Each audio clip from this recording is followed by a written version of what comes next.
बगिया कहाँ गइलू? अरे चौदया बरयल गइले अरे अमवा के बगिया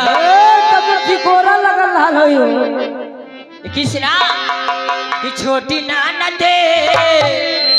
कि छोटी नाना दे बोलिया बोले भी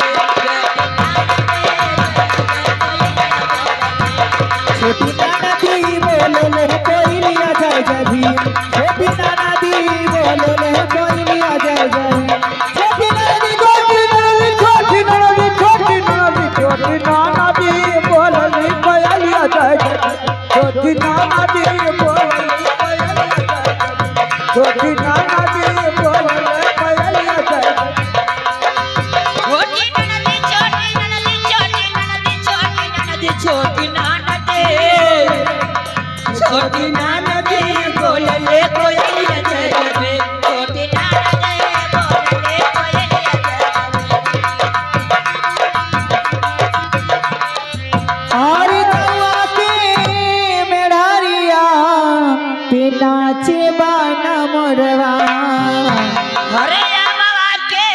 मेड़रिया पे नाचे बान मोरवा और छोटी नाना दी बोले ले मोरनिया जाए जभी छोटी नाना दी बोले ले मोरनिया जाए जभी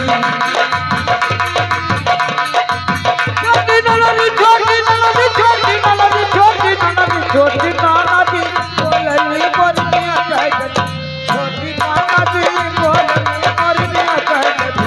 छोटी नाना दी लेकिन चलते चलते या लेकिन